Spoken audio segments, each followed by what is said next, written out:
A very good morning to you all. Thank you for joining us for this EU Clusters talk from the European Cluster Collaboration Platform. I think I see many of you joining the room, so we will get started, as today we're going to be talking about Industry 5.0, putting people at the heart of business. Now, this whole concept was developed by the European Commission in 2021, moving on from Industry 4.0, possibly as a result of seeing how people's attitudes changed over the COVID pandemic, and also a general move away from letting machines do it and putting people at the center of our industry. So it's all about adopting a human-centric approach, in particular with regard to digital technologies in the AI Act, for example. Also about upskilling, and of course, this year is the year of skills. We're also going to try and implement an idea that brings in resource efficient and sustainable industries, so taking account of the EU Green Deal, and also, of course, all of that happening under the umbrella of strategic autonomy, innovation, and trying to be more globally competitive and world leading. So it's a huge ask, and we're going to talk about that over the next hour and 15 minutes. So there's a lot to get through. So let's have a look at our agenda. We start, as always, with the news from Nina Hoffman about what's happening in the European Cluster Collaboration Platform. Then we're delighted to welcome from the European Commission, Sean O'Regan, who will guide us through the whole concept of Industry 5.0. We move on to a panel debate, and then, of course, as always, winding up with the funding opportunities once again. We will be using Slido again today to get everyone involved. There are lots of ways that you can join the conversation. You can use the Zoom Q&A function to ask questions. In the chat function, which you will see to the right of your screen, we'll be sharing links. You can say hello, tell us where you're from, have a chat there, but please do use the Q&A at the bottom of your screen for asking questions of our panelists. And if you want to, raise your hand and you can switch on your microphone and your video, and we'll give you the floor and you can take part in our discussion. Do note, if you do that, that the session is being recorded and will be published later on the Cluster Collaboration website. But I think with that, we've got everything sorted. I'll tell you more about Slido as we come to use it. So you'll get a QR code you can scan, but it's all very straightforward. So I hope you will have a fruitful discussion and enjoy this session, and please do get involved. But now I'm going to hand over the floor to Nina for the news. Many thanks, Jennifer, and good morning to everybody. Today, coming to you from Malaga, where we have the EU Industry Days that start today. I'm very happy to join you. First of all, we would like to inform you that we see a lot of start from Eurocluster funded projects. As you know, we have been informing about the Eurocluster calls. Our Euro clusters give financial support to SMEs for innovation, the adoption of technologies and processes for training and internationalization. And many calls took place already this year, and SMEs that are getting funded for projects for a green and digital and resilient Europe are now taking up the activity. There are several news articles on the ECCP on this, so if you're interested, have a look and see what kind of innovative solutions SMEs are going to be working on. We also would like to invite you to our Clusters Meet Regions events. These will take place in Lyon, France on the 12th and 13th of October, in Prague in the Czech Republic at the end of October, in Düsseldorf, Germany at the beginning of November, in Jassy in Romania at the end of November, and in Krakow in Poland mid-December. So you have the dates here. Registration for the 3 first ones are open. So if you haven't done so, register and come to our event to exchange about the role of clusters in the regional economies and as drivers for the economic transition, talking about green, talking about digital, talking about resilience, and how to collaborate with regional governments and stakeholders. The EEN, the Enterprise Europe Network, also invites you to the Town Hall Talk, which will take place on the 23rd of October at 10 o'clock, about the digital gateway, the single digital gateway, with the event will focus on giving some insights into the first implementation report and the potential that the single digital gateway has for business support organizations and SMEs and also talking about possible further improvements. So you can register by the 19th of October if you like to participate in this EN Town Hall. And as I already teased, today start EU Industry Days. If you cannot join us here in Malaga, you can also follow the event online. So you can register as a virtual attendee and stream the event from the webpage. So if you're interested and have a look, it's a great program, a lot of different speakers and topics. Have a look and follow the event online. And with that, I give back to you and we can dive into our topic of the day. Thank you very much, Nina. Indeed, a busy couple of weeks coming up. Industry Days and Regions Week is always a busy month of October. We are going to talk today, as I said, about Industry 5.0. And we are delighted to have joining us from the Research and Innovation Unit, DG/RTD, in the European Commission, Deputy Head of Unit, Sean O'Regan. Sean, I tried to give a little bit of an outline in my introduction, but you can tell us in much more detail what the concept is all about and frame our talk for today. So please take it away. The floor is yours. Thank you very much, Jennifer, and good morning, everyone. Very happy to be with you this morning. So what I'd like to do is briefly outline to you what Industry 5.0 is and the initial steps that we're taking to support its uptake and by industry. If we can go to the next slide. So, as Jennifer has said, we're very much in the context of digitalization. As we all know, digitalization is changing industry very fast, accelerating production processes and changing the role of workers in the workplace. At the outset, the primary target of digitalization in industry was very much focused on increasing efficiency and productivity. But in the period since Industry 4.0 was developed, we have received quite a lot of feedback from industry and indeed from people in academia that this approach really focused purely on efficiency and productivity was no longer appropriate as circumstances were changing. And if we move to the next slide. So this is why we have proposed Industry 5.0. And just to make it clear, we're not talking about another industrial revolution. What we're simply indicating is that the circumstances have changed, have moved on. We've had experiences in recent years of a much more difficult business environment, supply chain difficulties, shortages of raw materials, and more recently then, of course, the major disruption caused by the COVID pandemic and then the Russian invasion of Ukraine. So all these things have changed the way in which business is operating, the environment in which it has to function.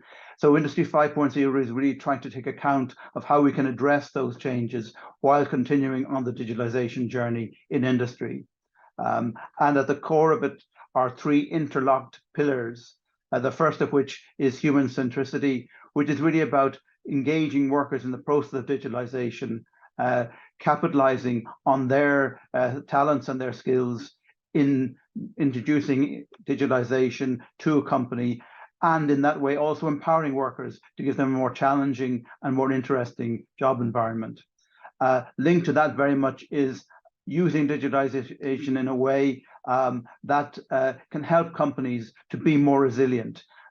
With the changes we've had in recent years, we've seen that there's much more challenge for companies. They need to be more agile and resilient. They need to be able to adapt technologies in a way that's flexible and adaptable, because the approach of global supply chains has really come under pressure with these changes in the environment that we've seen in recent years.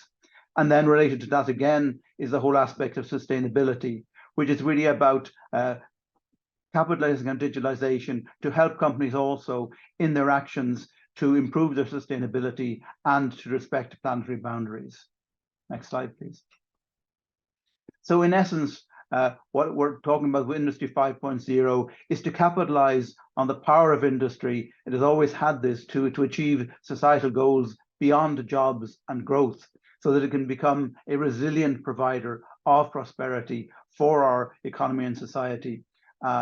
Making production respect the boundaries of our planet, and at the same time putting the industrial worker and the well-being of the industrial worker at the center of the production process. Next slide. So let me talk a little bit about each of those three pillars. With human centricity, what we're talking about is moving from an approach to digitalization that is focused on technology to one that is a much more human-centric approach, seeing in essence that workers are investments and not a mere cost for the company, and applying technologies in a way that enhances the capacities of workers and really capitalizes on their creativity. If we could put it in, if you like, in the sense that getting the machines to do the mundane everyday work and allowing the workers then to capitalize on their creativity and their ability to be agents of change to help the company on its digitalization process. Next slide. And this is very important for industry because the generations coming onto the job market now is the first that is digitally literate. And these skills are in scarce supply. And more and more the generation coming onto the job market now, what it's interested in is not simply the wage that they will earn, but working in an environment that fits with their values and recognizes what they see as important in terms of sustainability, addressing climate change, and providing a challenging and rewarding work environment. So industry needs to address these challenges if it is to attract the best talents. Next slide. Then in relation to sustainability, what we're talking about is applying digitalization in a way that it can help to improve resource efficiency, allowing companies, for example, to adopt full life cycle perspectives, and in that way to improve the environmental outcome. And here we're very much looking in terms of the United Nations Sustainable Development Goals, and particularly trying to contribute to those in relation to industry, innovation and infrastructure, and also responsible consumption and production. Next slide. Then resilience really is about allowing industry to respond effectively to the increasing geopolitical and climate changes that we face in our economy and society. And this involves adopting technologies in a way that's flexible and adaptable, that allows companies quickly to adapt to changes in circumstances where there's a major disruption, such as with COVID. And this in turn requires companies to have appropriate skill sets in their workforce, so continuous training on and people development, and also using digitalization to have a more adaptable approach to how they manage supply chains. And this all in turn helps to industry to play the important role it has historically in our society, going way beyond the shop floor. Next slide, please. So in summary, what we're talking about is an industry 5.0 that empowers workers, puts them in control, doing this by having adapted training that allows them to evolve their skills, and all this in turn attracting the best talent to industry in competition with other sectors. And part of this is about improving safety and well-being of the workers in the workplace. And this in turn allows businesses and industry to reduce their costs due to more effective and efficient resource efficiency. And through all of this, European companies can gain a competitiveness edge in new markets. So all of this means that Industry 5.0 can be a solution provider for our industry, for workers, and for our planet. Next slide. I think it's important to emphasize that while industry is at the heart of Industry 5.0, it does also call for a coordinated policy role across a lot of different areas, in areas such as education, employment, and social policy. There we need to develop skills. We need to ensure that labour markets are flexible enough to adapt to transformation, and we need to put in place the appropriate social security systems to allow for inclusiveness.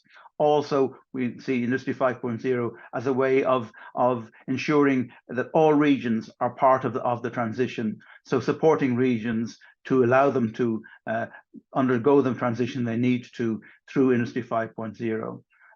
Also very important is that there will be a need for taxation policy to focus on promoting human centricity and also more green industry.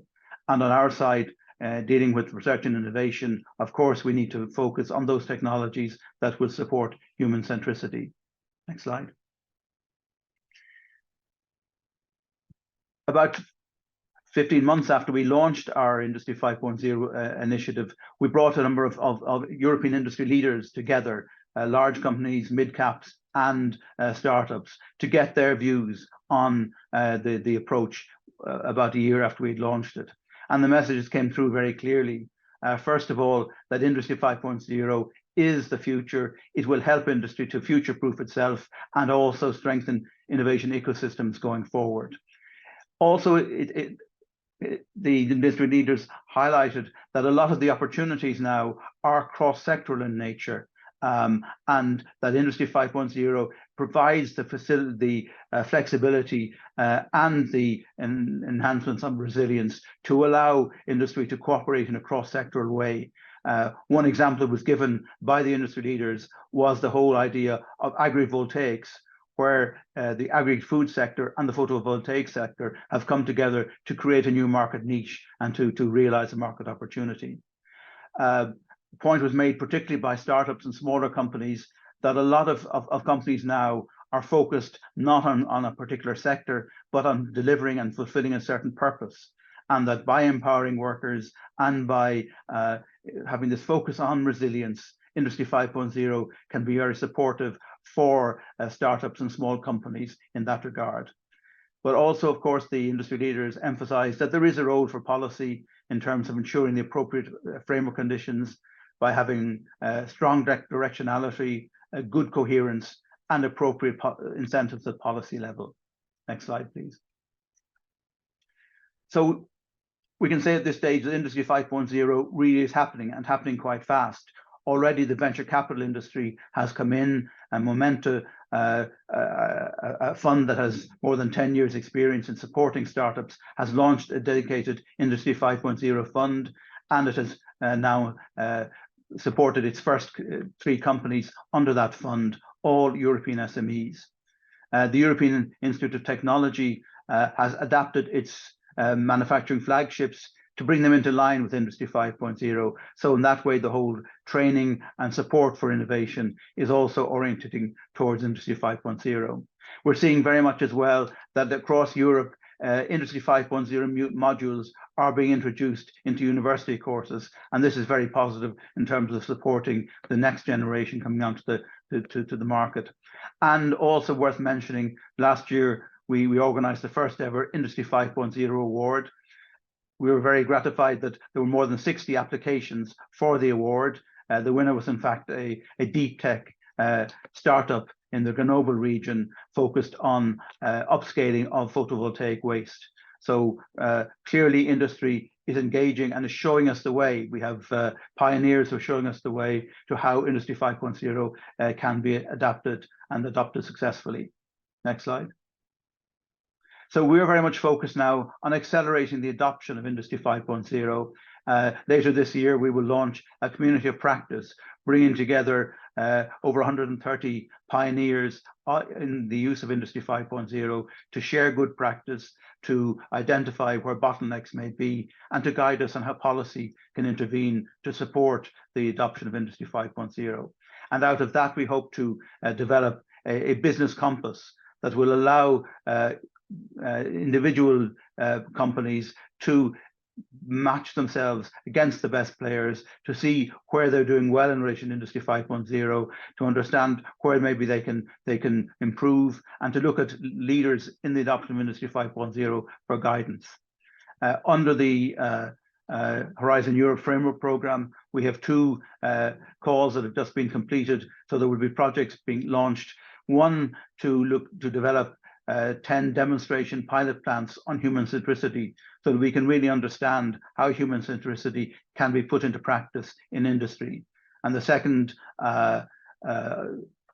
call is in relation to developing case studies, actual case studies of the application of Industry 5.0, to understand what are the drivers, of Industry 5.0 in companies, and what are the factors on the one hand that support its adoption, but also those that maybe hinder implementation and where policy needs to intervene. And finally, to mention that we will be launching the second edition of the Industry 5.0 Award in the coming months. So with that, I will stop, and I look forward to the panel discussion. Thank you very much.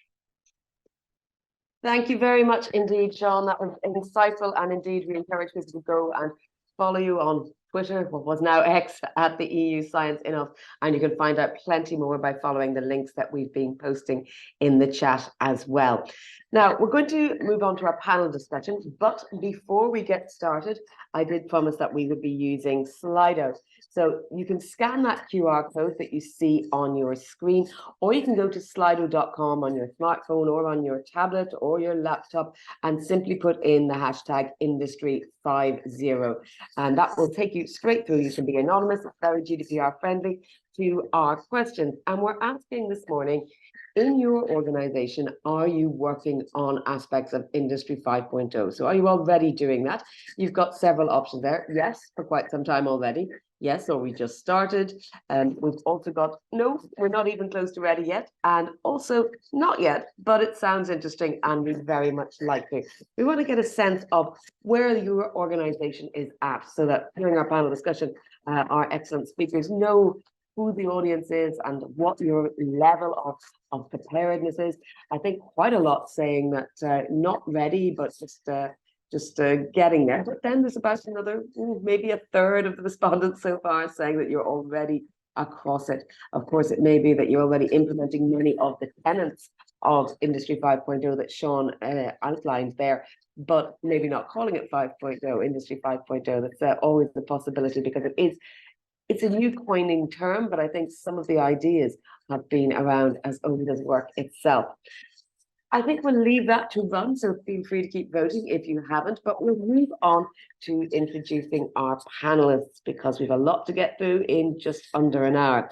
So please, panelists, if you can switch on your cameras, that would be great. We'd love to see you. Sean, I know you're staying with us for the discussion, but also joining us is Diego Carvalho, who is a European project manager at Aerospace Valley. Sebastian Rinkiewicz is president of the Metal Processing Cluster. So thank you very much indeed as well for joining us. And Vidas Tipras is project manager at the Lithuanian Innovation Center. Thank you, all of you, for joining us today. I'm going to start by asking each of you to give me your reaction to the voting we saw there on whether businesses are already implementing, or clusters or organizations are already implementing Industry 5.0. Diego, let me start with you. Give me your take on the concept and your assessment of how well received it is as an idea. And is it just a new term for old ideas, or is it something completely revolutionary given the context of digitalization, as Sean was pointing out? Okay, well, thank you very much, Jennifer, and thank you everyone for being here today. So I will be a little bit provocative from the, let's say, discussions that I had with SMEs about Industry 5.0, is that for them, the concept of Industry 5.0 without context is scary. Why? Because for some of them, they just started 4.0 and they do not see why they should go to this new concept that, as Sean mentioned, is not a revolution, but it's a new word that needs to be added to their mind and to their strategy. And this can be difficult to be put in place for the SMEs. And so this is why on our side, we develop quite, let's say, a pedagogic approach to explain to them not necessarily the keyword of Industry 5.0, but what is behind Industry 5.0. And as Sean mentioned quite very well, the three values that are resilience, human centricity, and sustainability. And when you begin to launch the discussion about those aspects, you can find that, to take the example of the poll that was asked, some of the enterprises actually already implement some aspects of Industry 5.0, as you mentioned, Jennifer, and some others are quite interested by the others. A quick example that I can give, taking into account the aerospace industry that I know, is that for us, the large companies are compelled to go towards SDGs. And the companies that the SMEs that we go to in order to discuss about Industry 5.0 are the, let's say, providers of the large companies. And so there will come a time in the future in which the providers of the large companies will need also to be quite SDG compatible. And next to that, you have everything that's related to the shortage of raw materials. That can be an issue for companies, and Industry 5.0 can be an answer to this issue. And next to that as well, there is the growing impact of the amount of the energy bill that, again, Industry 5.0 can be an answer.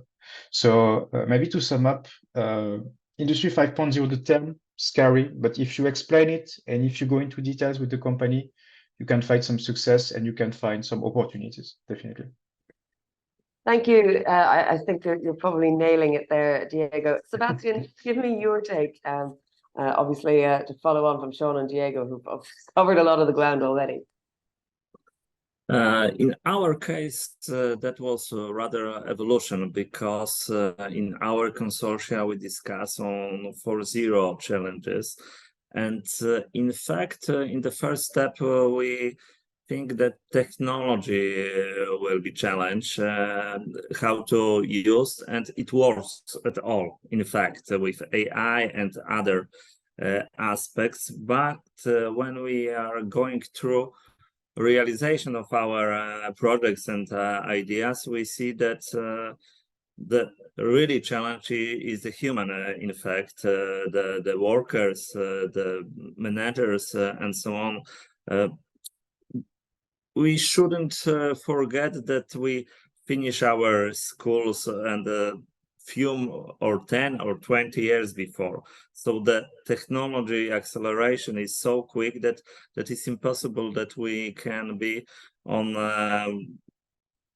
good level and we be developed parallel like technology. So at the moment we see absolutely a lack of trained personnel for transformation of European enterprises from 4.0 to 5.0 organization. But in fact, 5 or 6 years before, we discussed with our members that, Sebastian, we are not on the 3.0 level and we would like to go to 4.0. At the moment, we discuss about 5.0.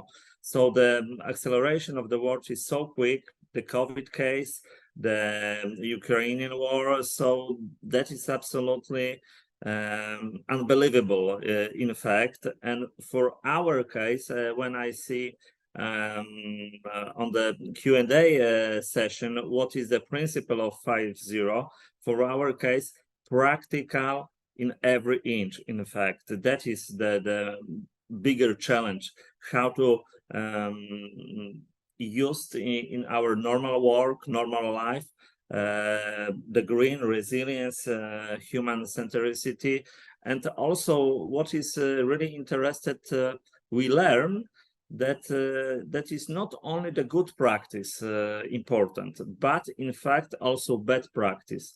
Because when we see for the European network a lot of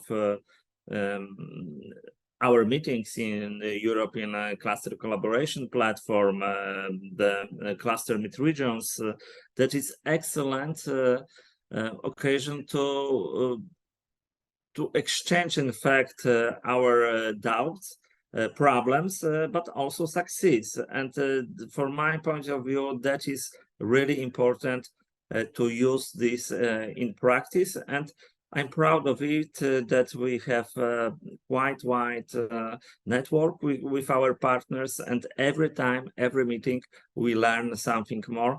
And in my opinion, that our project Codemo aims to fill this gap through collaboration with partner, and that is from my point of view, absolutely amazing result. Right, Vidas, is it all about partnerships for you as well? Give me your opening assessment on what Industry 5.0 means to you, and how you react to seeing the voting from other cluster interested people, and whether they're ready for it. Yeah, so hello everyone, and thanks for the colleagues for the great, I think, details about the Industry 5.0 and as well how the industry is taking or thinking about this whole concept. And I fully agree with Diego that probably for the business owners and the employees, this concept is quite scarce right now. And probably in the poll, also many of the respondents says that they are not using, but it's interesting. But in the our industry that I'm representing on this event, it's agri-food. It's quite critical to get into this new concept of Industry 5.0, and it's happening quite unconsciously. Even though you would ask the SME owners that we're still on the Industry 5.0, but some steps in the industry prove that companies, especially the big international corporations, they are slowly moving toward that new Industry 5.0 concept based on the sustainability, human-centric approach. Because in the food industry, for example, there are many consumers around the world, and especially in the Western world, consumers are really aware right now of what they are eating, how that food is produced, under what circumstances, what kind of ingredients are there in the food, and that pushes the food industry to move and think about their whole supply chain and also the production side, how they're managing everything. And the other point is that on this long supply chain in the agri-food is that agri-industry, which demands for changes, which will be brought by the new innovative technologies, such as AI, such as autonomous vehicles and drones, because what we're seeing right now is that this industry is one of the oldest one in the whole Europe. The average age of the farmer currently in Europe is 58 years old. This means that in 5 years, we won't have any active farmers because they will be in a pension. And the young generation don't want to move to this industry because, you know, it's not very technology intensive, and maybe it's not that efficient as they see other industries like IT or space industry and so forth. So this industry really has to change by implementing new technologies and by enabling new talents to make their work more productively, efficiently. We're not forgetting this kind of important stance, but also in a more human-centric way, so that they won't need to drive tractor anymore. They will just make decisions for the tractors while sitting next to the computer, and make smart decisions based on data, based on the different information that will come from space, from sensors and so on. So we see that these little changes, little steps are actually happening in the industry, while the business owners wouldn't even identify these steps as the transition to Industry 5.0, but because they're still very much focused on the efficiency and the digitalization, which is the main principles of Industry 4.0. Sebastian, I see you've answered one of our questions already in the Q&A. Michael Vado is asking, what are the principles of Industry 5.0? And you said, be as practical as possible. Can you expand on that a little bit? Because we're hearing there that Toyvidas is talking about the agricultural industry. Does it mean different things depending on what industry you're in? Or is this advice to be practical, applicable across all industries? Okay, maybe one really nice example from our international cooperation with partners from DigiFof, also from other projects. For example, we visit plants, factories in Germany, in Berlin, or in Romania, in Sibiu. and we are looking for some challenges, how to improve normal day works, in fact. And after 1 year, I visit one of my company promoter in Białystok, and what was for me absolutely shocking improve, that after these visits, this inspiration, the AI system decided after lunch time to worker, where will you be worked, in fact. And of course, 1 year, the challenge was how to use it, this AI solution. It will be works or not. But after 1 year, the challenge was for people, because I'm going to the lunchtime, and I'll be a little bit stressed because I have no idea what I will be do after lunch. In fact, when you got the right system with your skills, with efficiency, like my colleague said, the people see that, okay, it works, I am be an element and really important element of the system, and I'm safe, I do not lose my job, and our company is on the high level of the 4.0, and in fact 5.0, because people are also engaged in this process, because a lot of people are afraid of new technology. In fact, of course, in our cluster, more of that, they are engineers. But in fact, like I said before, acceleration of technology development is so quick, and that is really hard to care the people, in fact, because when you look for the R&D department director, the people is older than younger people, which are after university. They use all of the application with, in fact, they are implemented during the childhood, in fact, and it's a gap. Undoubtedly, it's a gap, and absolutely fantastic thing is when people discuss. You should be afraid about this. I show you, the young people give this information, but the older, the more experienced managers said, okay, we've got experience from a lot of implementation of projects. We solve a lot of problems, and that is my knowledge, my skills, my experience for you.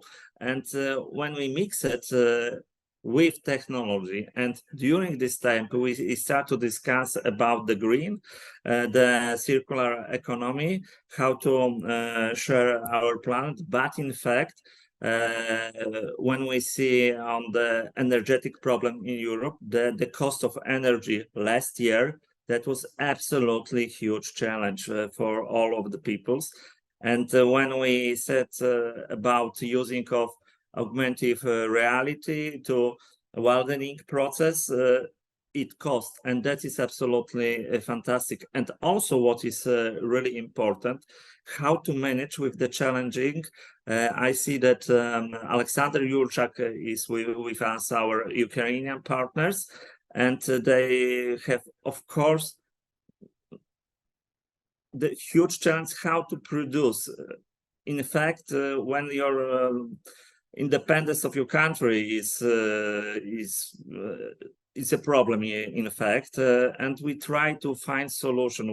We discuss how to find new value chain. In fact, we've got more experience after COVID, in fact, but this war challenges was absolutely shocked, in fact, in Europe, and that was also the resilience, not only from the COVID, but from the new challenges. And probably we're sure that that is not the last challenge in our life. So be ready and use this experience. And in fact, for us, that was absolutely interesting. Like our partners from Lithuania said, agri-food.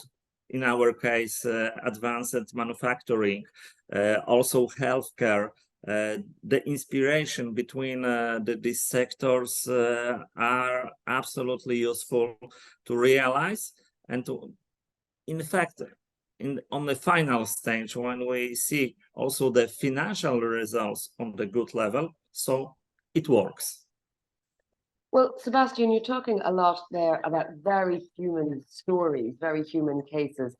COVID affected people on a very personal level.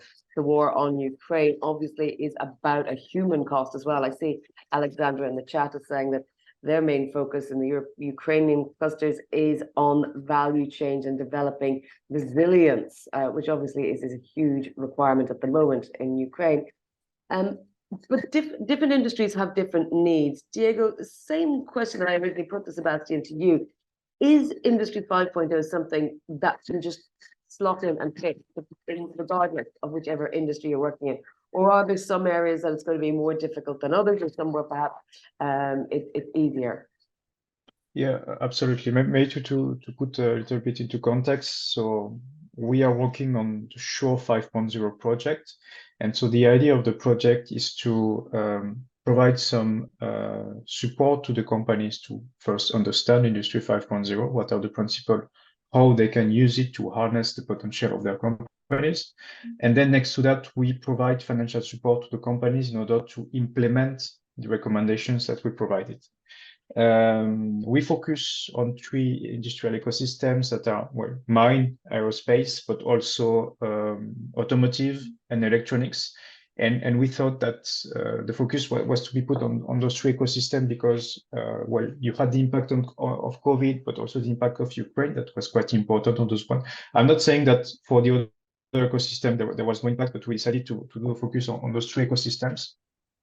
And I have to say that at the end of the day, when you discuss with companies from those 3 ecosystems, there is quite a lot of similarities between their notion of Industry 5.0 and how they can accept it in their companies. I want to give an example of a company that is situated in France, and that was not very keen at the beginning to go towards Industry 5.0 for the reasons that I mentioned earlier, because it was scary, because it was European as well. It can be scary for companies. It comes from Europe, because there was a lot of aspects, SDGs, sustainability, resilience. For them, I have to say that for the everyday work of a lot of aerospace companies, what is important is the clients first,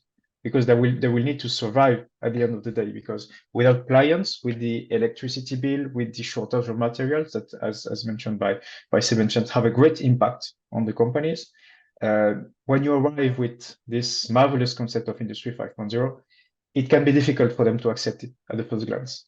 So this is what I was saying earlier, that we need to do some pedagogic work to explain to them what is behind and what are the benefits for them.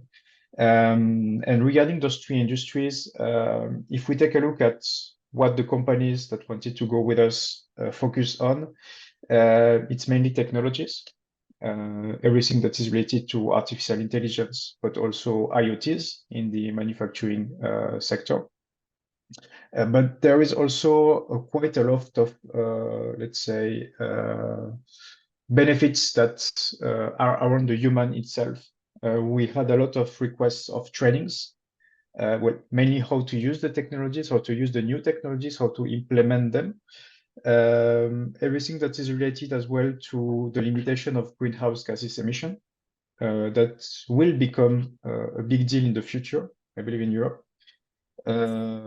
Also, other trainings that were requested by the companies is everything that is related to the agile production. As mentioned earlier, how to adapt the production of aerospace sector to maybe other interesting sectors. We have the health sector, we have the automotive sector that can be compatible with aerospace, of course, not the only ones, but the examples that I have. And then there is also quite large impact of social innovation. A lot of companies that we can consider as traditional companies discovered social innovation. And social innovation for companies that have difficulties to hire, have difficulties to keep their workers and to keep them into implementing the new technologies, having a way to implicate the worker in the innovation and in the transformation was quite a big deal for the companies. And they were quite interested to the support that we provided in terms of social innovation. Because what we noticed as well, and it's true for aeronautics, automotive and electronics, but I believe it's true for other sectors, is that there is a distinction between the business owner, that is the first person in which you talk as a cluster in order to present Industry 5.0, that will say great things about Industry 5.0 because he will see the benefits for its company with a good explanation. But then you need to convince the workers as well to complete what was said a little bit earlier. And this can be a little bit difficult. So on our side, what we decided is to focus, of course, first the trainings to the business owner to explain to him what can be done with Industry 5.0. But then with an extension, we decided to also train the workers, because without the workers, you don't have any digitalization, you don't have any transformation, and you don't have any change in the company. So maybe to sum up a little bit, on the side of our industries, it can be difficult to convince companies to go towards Industry 5.0 and to go towards what is behind Industry 5.0, the three values and all the technologies, all the processes that can be implemented. It can be done with the business owners, but then you have the challenge on going towards the workers. And I have to say that when you go towards the workers, you need to be quite concrete in what you are saying. You need to explain very, very clearly what will be the benefit in the everyday work. And if you manage to do that, if you manage to have the right people with you to explain the benefits, normally the company should go towards, should begin to go towards Industry 5.0. And at least for us, it's a success. But then next to that, you need to continue and you need to follow them to go all the way through the process. So the rationale of our work, at least on our side, is difficulty, but quite rewarding results at the end. Well, Pedro, let me come back to you. I mean, and ask, how do you implement an Industry 5.0 approach in your project? What's the good practice? How do you start from? Do you start from zero, or do you do an assessment first? How do we go about making sure that the principles of 5.0 are adhered to in any project? Can you retrofit it? Has it to be there at the start? Give me an insight into practice. Yeah, so as I'm representing the Agri-Food 5.0 project, and a little bit of background. So in the project, we are 4 clusters coming from the food industry, and we, Lithuania Innovation Center, we are representing the digital innovation industries.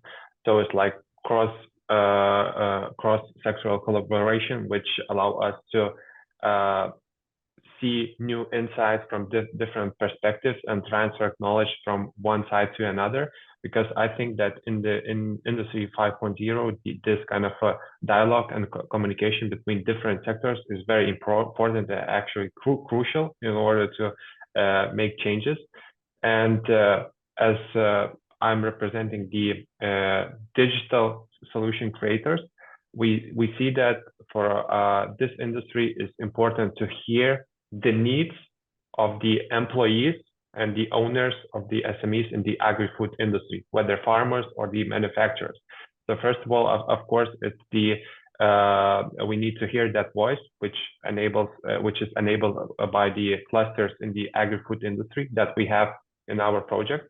So there are lots of meetings, events where the insights from the farmers itself, how they feel under their work conditions, what could be changed. For example, many of farmers right now are not happy that their revenue from one bread that they are that is produced through the whole value chain, from one bread they get only 4% revenue. So while in comparison, 30 years ago, this figure was 40%.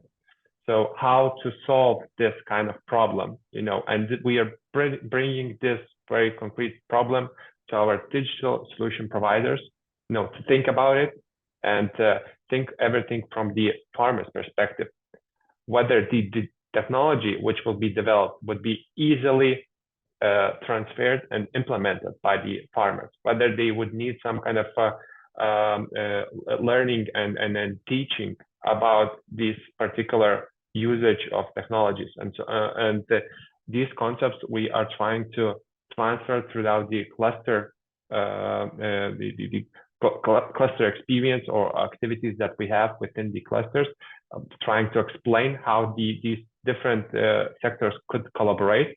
And we are doing that through the, of course, cluster exchanges that we are implementing. So we already made almost 60 exchanges. It means that 60 different organizations, SME, cluster managers, farmers, or other type of organizations met each other within the actual field or organization, where they invite and talk about the technologies that they are developing and how they could be applied, or ask the customers what they are thinking about that, or how it could be more useful for that, and what would be steps would be taken in order to make it more productive and so forth. So these kind of communication between different industries, I think, is essential. And Diego also mentioned that there could be different types of application from their own industry. And we see that, for example, for agri-food industries, aerospace industries are crucial. And because there's many data taken from satellites, also drones are working in the field. And these data should be interpreted by the farmers, and then the farmers should make decisions in accordance with that. So they should be aware about how the technology is working and what the data could be gathered. And in this perspective, you can only imagine how much work should be made between, for example, our space clusters and agri-food industries in order to make this kind of marriage work together, and that it would create some good fruits in the future. I'm very familiar with it. The Copernicus system is actually delivering lots of data to agri-industry and many other industries. And I'm going to plug my own podcast. It's called Let's Talk EU Space. It's with the Copernicus and the EU Space Agency, talking about all the great things we're doing with that data. You can find it online. It's a podcast by the European Commission. Sean, let me bring you back in, because I think a couple of questions here. Christina Gawafalya is asking for more information on the Industry 5.0 award. If I'm not mistaken, Christina, you might have just missed the deadline for this year. I think it closed a couple of weeks ago on 15th of September. But I'm also seeing, Sean, another question from Andreas Herbst saying that around 2011 or so, Industry 4.0 was founded, or the phrase was coined. And in the last 12 years, the idea has been implemented in some companies, but by no means all. A lot of things are still missing. Andreas is suggesting that there's a lack of needed employees. So he's asking, how should 5.0 be implemented and be human-centric if there aren't enough people around who are skilled enough to do these jobs, if we have a skills shortage? And he's saying maybe we should be grasping for 4.1 rather than 5.0. How do you react to that? Give me your assessment on whether there is a gap in the human side of it, that we need these skilled people. Well, there's no doubt that we need to continue encouraging the development of the skills, and that's what we're working with the European Institute of Technology, that we have young people coming onto the jobs market who have the necessary skills. But I think the more important point is that industry is competing with other sectors for the people with these skills. So it's also partly on the role of industry to make itself more attractive to these young people. To give you a concrete example, I was participating in a conference last week where a senior industrialist sat down with 10 final years engineering students. And one question that came up was, why should they go to industry when they have so many other choices with their skills coming out? And that is a crucial point, that we need to make industry attractive for these young people who have the skills. and who really we need for industry, but where we're competing with other players. So yes, certainly we need to continue our efforts to develop the people with the appropriate skills. But when they're out there, industry also needs to make itself attractive to do this. And I think that's part of the role of Industry 5.0 to help companies to think in the appropriate way about how they can attract the best people. And I would also say that this distinction between Industry 4.0 and Industry 5.0 is not one to worry too much about. I mean, we've talked to a number of small companies in particular who say they've been struggling with Industry 4.0 for a number of years, but Industry 5.0, they discover, is a way to achieve the goals of Industry 4.0. We're all talking about digitalization of industry. The aim is to help companies on their digitalization journey, and we think that Industry 5.0 can help in that regard. I think very briefly on the Industry 5.0 award, the details are on the website, but for next year we're building on the success we've had with the award so far. We're looking at broadening it out. The first award was a recognition award, but going forward, we hope that maybe it can be even more exciting with possibly a monetary award. So given the positive response the first time round, we're certainly looking at all the options. So I would say keep in close touch with our Industry 5.0 page on the Europa website, where we'll be giving all the information, and rest assured we will be publicizing it on social media, so it'll be easy to pick up. Thanks, Jennifer. Thanks, Sean. Money is always very welcome, I'm sure. Michael Rada, you've been asking several questions, and I think you'd like to join. So I'm going to let our tech team hopefully give you access to put your camera and microphone on to ask your questions. But Sean, I know that Michael's going to bring up the question of waste prevention. Can you give us a quick assessment of where that fits into the Industry 5.0 ecosystem as viewed by the Commission? Yeah, clearly it's an integral part of the sustainability pillar, using a full life cycle approach and allowing companies to improve their environmental performance. Waste prevention is one aspect. It's important for some industries, less so for others. So to the extent that it is important for an industry, absolutely, it fits clearly under the sustainability pillar. Thank you. Michael, I can see that we have you on our screen. Do you want to switch on your camera and microphone so you can make your points? Thank you. Thank you very much for letting me speak. I think some of the members know me. I'm the founder of Industry 5.0. And I have to say, it was not introduced by European Commission, but it was introduced on December 1st, 2015 by me. And it is based on systematic waste prevention, understanding 5 types of waste: physical, social, urban, process, and the wasting of time. And I would like to ask one question. Why do you think that Industry 5.0 network currently is already in 116 countries? And the second question, why the European Commission ban any access of Industry 5.0 members and myself, for example, in the Industry 5.0 award? Because in the award can participate only companies which get funded by European Commission. And the entire Industry 5.0 was developed without a single investment from outside and without any investor and anything which is connected to that. So why is using European Commission the term Industry 5.0 when it does not represent the principles? That's my question. And I think mainly for Sean, because he knows my name very well, but he never replied to any of the events. So we have right now the possibility to chat live. Thank you. Thank you, Michael. I'm pretty sure, Sean, you can give a short response to that. I don't think anyone owns a specific term, so perhaps you're looking at it from a slightly different perspective. But maybe, Michael, you could say whether the award may open up to other organizations such as Michael in the future. Yeah, absolutely. When the intention the first time round was to test the award to see what was happening, by focusing it on entities that had received funding under Horizon 2020 and Horizon Europe, it was simply to have a clear playing field, because part of our role was to understand the state of the art and how Horizon Europe in its calls could help in the future to support Industry 5.0. So it's exactly what Michael is talking about, where we want to see how Industry 5.0 can be supported under the framework program, and that was the aim there. Absolutely, as I said, next year we're looking at something more ambitious in terms of the award going forward. But for us, the first award was a big success, because we got many more applications than we expected, and it certainly did show us the state of the art, and where policy perhaps can intervene, and also where Horizon Europe can intervene.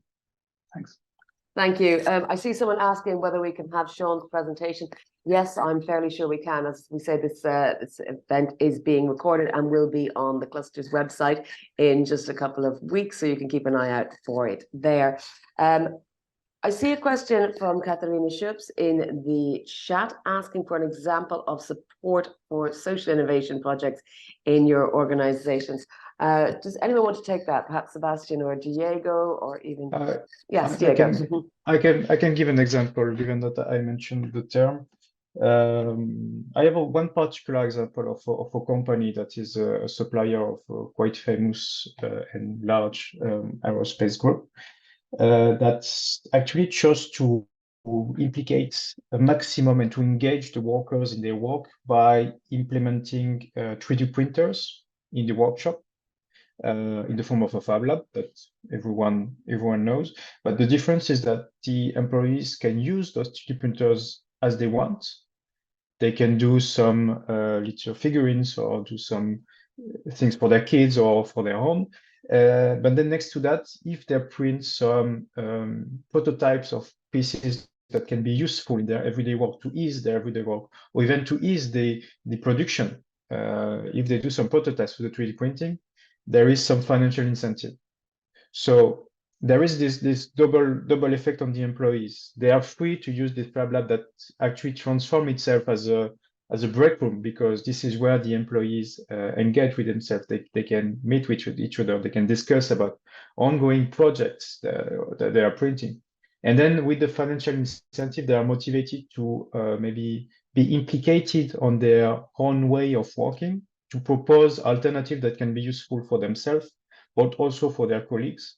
And of course, with the financial incentive, it always helps. But at the end of the day, it's more to ease the work of the employees, and to think, because we discussed with some employees that use those fab labs. At the end of the day, it's the fact that they contributed to ease the work of their colleagues and their own work that is quite rewarding for them. So for me, it was quite an impactful example of switching from a quite vertical way of doing things to a more horizontal one, to implicate a maximum the employees to how to do the things and how to be as productive as possible in the company. I don't know if this answers the question. Well, it was certainly interesting, so thank you. We're going to go back to Slido now with an open question for all attendees, so get your fingers ready to start typing. We're going to ask, how is the concept of Industry 5.0 perceived by industry? Tell us what it's open word, you can type in any words you want. Is it forward-looking? Is it radical? Is it enterprising? Is it competitiveness? What sort of words do you feel are associated with Industry 5.0 by the industry in general, or perhaps by yourselves? It might be perceived in some organizations as costly, for example, or it might be perceived as time-consuming. On the other hand, other industries or other organizations may say that it's an opportunity. So please do type in your thoughts there. I'm also going to answer some of the questions I've been seeing from a practical nature, asking whether the recording of today's event will be available on the website, and the answer is yes, indeed it will. All the Clusters talks are available there after the event on the Cluster Collaboration Platform website, so you can see everything there, including Sean's slides and our links to the various things that we've mentioned. As you can see in the chat, we'll be able to show you those all again on the website. So don't fear, we have recorded everything. You're not going to miss out just because you haven't been taking notes. I think new challenge is something that someone has put. Scary at the beginning, attractive when understood. I think that's also very clear. I'm going to ask my panelists as well. Sebastian, what would you be typing in that box if you were typing? In fact, for us, it's a new challenge. In fact, when we discuss about social innovation, really interesting example for us, because we are looking for good practice in our partners in Saint-Étienne in France, means the school also in University Bergamo, how to manage the demo lab.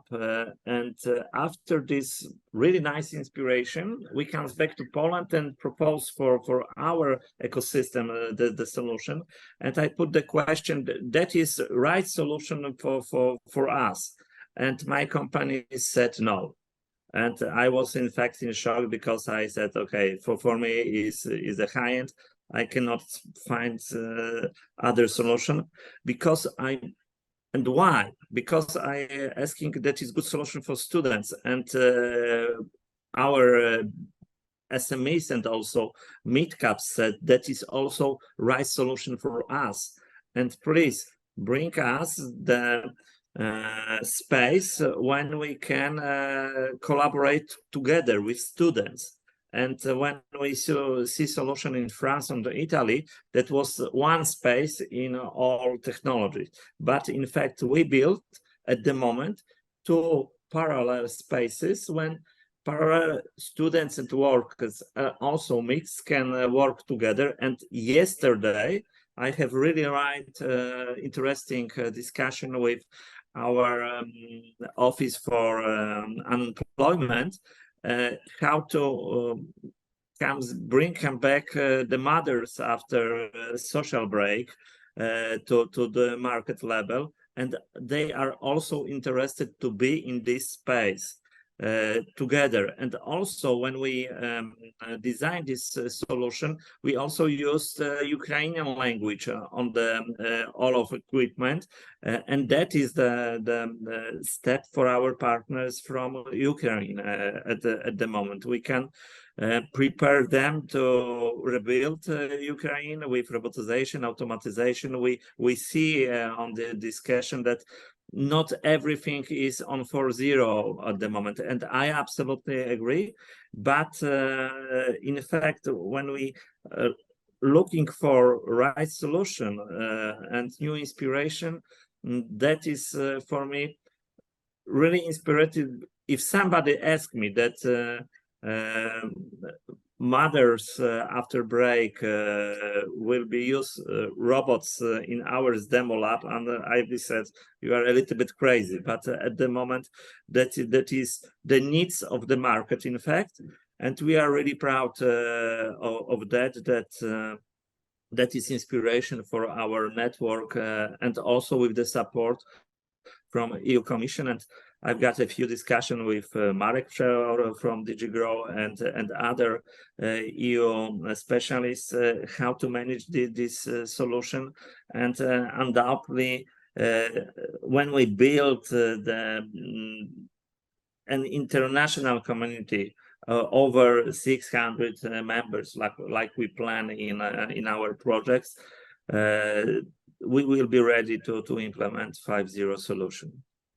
Well, I'm looking at my tablet as well and seeing some of the answers. Exciting prospect is one, daunting but a good new technology. Others saying scary at the beginning, but will reap rewards in time. So I think a lot of what I'm seeing in these answers that sort of I can draw together in one thread is the theme that it takes time. It's not something that you just plug and play. It's an ongoing, it's a journey, not a destination, perhaps. Typebeth, I haven't heard from you for a bit. How would you have responded to that question that we asked? How do you think it's perceived? What's your take? Yeah, so you made a really good point, and I would also call it like a long-term resilience of the companies of the whole sector. Because when we're talking with the companies, we don't directly using the word Industry 5.0, but we are just asking, what if the suppliers you are using or you're working with, they won't be as efficient anymore, or they would be very disrupted by the energy crisis because you didn't talk with them about the alternative energy sources? Or what if you are as a farmer, you are treating your soil very efficiently, but it degrades over time? So maybe you should think also on the other innovative things, like more sustainable fertilizers that would degenerate your soil and increase the soil capacity over the years. Because in the industry, we see this perspective that we until 2050 there will be 10 billion people living in the whole planet, and our food industry will have to feed the whole world with this limited size of soil. So we need to think in the long term how to keep our soil very productive and regenerative, and also how to keep the employees motivated to stay in the industry, and to always talk about them, how they feel in this kind of position about the technologies that are entering, and how you might stay within the company by learning something new, how to take advantage of these new technologies. So I think about the Industry 5.0 as a long-term resilience for the company from different kind of perspectives, so social, technological, and environmental as well. Thank you. And I love that we're talking about soil on the one hand and space on the other, and bringing them together under the same concept. And we're almost out of time. So Sean, I'm actually just going to ask you to kind of reflect on the fact of this time element. I mean, we're calling it Industry 5.0. You might call it a human-centric industry. You might give it different terms, but it's the concept that matters. And do you see that as intrinsically linked to taking a medium to long-term view? Because I think that's the sense that I'm getting from the comments. You're on mute. I would agree with that, Jennifer, that it is a long-term process of evolution in the company, and it does reflect the fact that it is a different approach. It's about looking at where the company is going on a longer-term basis rather than looking at the quarterly returns, and seeing the opportunity for long-term competitiveness by gradually changing the culture of the company. But some companies are moving quite fast at it, nonetheless. But yes, I think companies should not feel they have to adopt it from one day to another. It's a process of change. It is about gradually bringing in the people to the company that you need, the human-centric dimension, and empowering those people, and even seeing them becoming agents of change from the shop floor up. While at the same time building the long-term resilience of the company to withstand the more difficult environment we're in at the moment, and apparently we're going to stay in for a number of years to come. So yes, it is a medium to long-term process, but one that can deliver first results quite quickly. Thanks. Thank you. I think it's hopefully we're whetting the appetite of the attendees to delve more into this. Of course, we can't cover everything in the short time we have today. I think Alexandra, I think from the Ukraine cluster, has raised his hand. Alexandra, if you want to switch on your camera, your mic, I think we can let you have a quick final word. We are almost at the wrapping up stage, and I know we want to look at the funding opportunities next. But if we can get you technically on there, I'm happy to let you have a word on what Industry 5.0 means from your side. So feel free to take the floor. Yeah, thank you, everybody. Thanks to our panelists. It was very interesting. And thanks to mention Ukraine. Of course, we are in touch with many countries, especially our neighbors, Czech Republic, Poland, and thanks for your help to also to establish, some principle or project on Ukraine. But my question is about governance 5.0, because it's a question maybe to Sean. because in some policy paper I read that it should be a role of government and public authority should be much higher. It's really a problem in Ukraine because we lack many of instruments how to develop ecosystem, how to develop clusters and so on. So what is it, let's say, some plans of European Commission to develop governance 5.0? If I don't know, there are some project for the next year, some benchmarking analysis. How do you see the development in this area? Thanks. Thanks, Alexander. It's a good question, and I'm going to give Sean a mere minute to try and answer it. So I know this is probably a conversation to continue bilaterally on another day, but it's a good one to raise. So Sean, if you want to quickly give us your direction of travel. Yeah, thanks indeed, Alex, for that question. As I said in the presentation, it requires a broad policy approach across a lot of different areas to support Industry 5.0. We're already seeing that Industry 5.0 is being picked up at European level in areas as diverse as health and safety in the workplace and sustainable corporate governance. So this is a good sign that it is understood that it has application across a wide range of areas. We're going to need to see it more across a wide range of areas. And indeed, this concept of maybe governance 5.0 to support Industry 5.0 is an interesting one. So at European level, what we will be doing is also engaging with policymakers to see how it can be picked up across different policies. And in our community of practice in Industry 5.0, there we will have representatives of public authorities. So we hope directly to engage with them and out of the work of the community of practice to identify the key priority areas where policy can intervene and across different policy spheres to support the adoption of Industry 5.0. Thanks. Thank you, Sean. It's a lot to juggle and a lot to get through in such a short space of time, but thank you, gentlemen. All of our speakers have given us insight. As we said, it's the beginning of the conversation, not the end. So hopefully everyone who has been listening has had their appetite whetted to find out more, and do look in the chat. We've been sharing links where you can find out a little bit more of what's happening from the European Commission side, and also look at how those principles could apply in your own cluster or your own organization.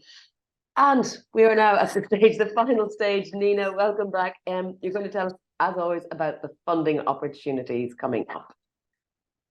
Many thanks, Jennifer, and many thanks to our panelists. Very interesting discussion to follow. Very happy to listen to you. What we would like to share with you are some calls that are available that you can find on the Funding and Tenders portal from the European Commission. The first one is assessing and strengthening the complementarity between new technologies and human skills.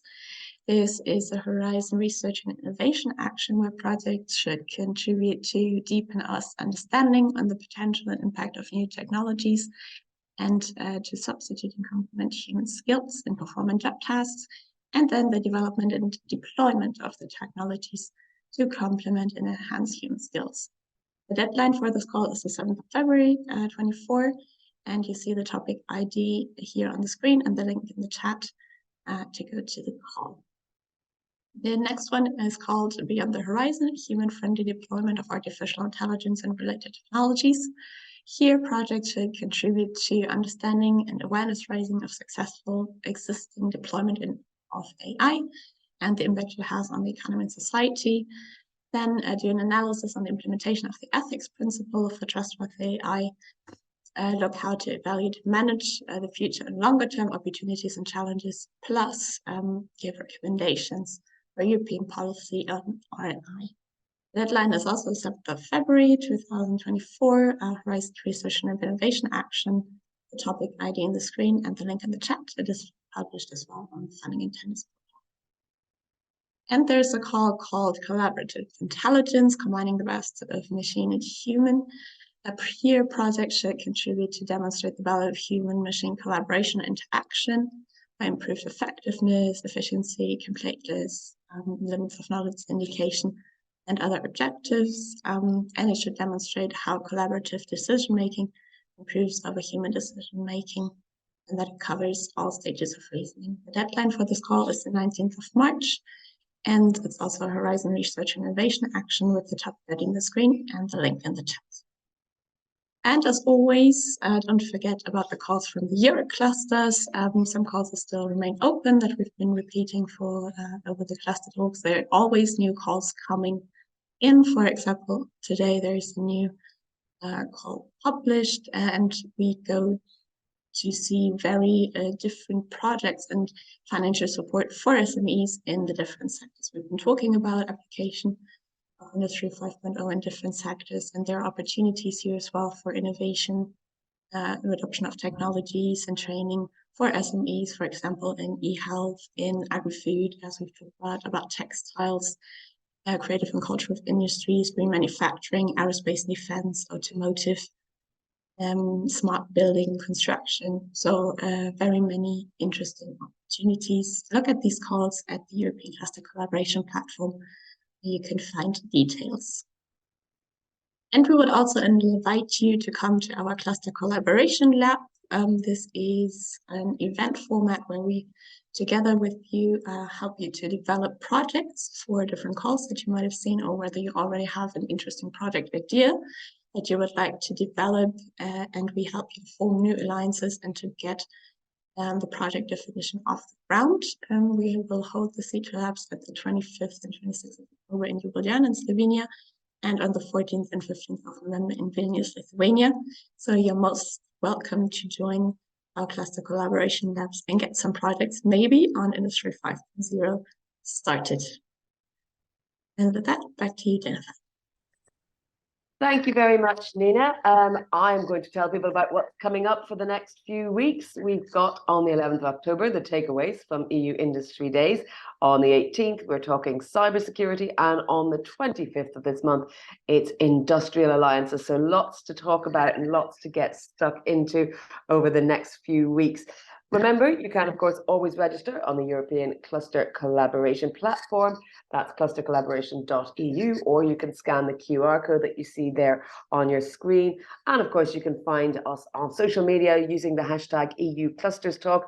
Find partners, continue the conversations that we are only able to start on our Wednesday mornings, but that there's a lot more to be said, and I hope you will take advantage of that. If you're at Industry Days in Malaga this week, have a wonderful time. I'm jealous not to be there to meet you all and join you. If you're in Brussels at Regions Week, I hope to see many people in person. But thank you so much for joining today's conversation. Have a great day.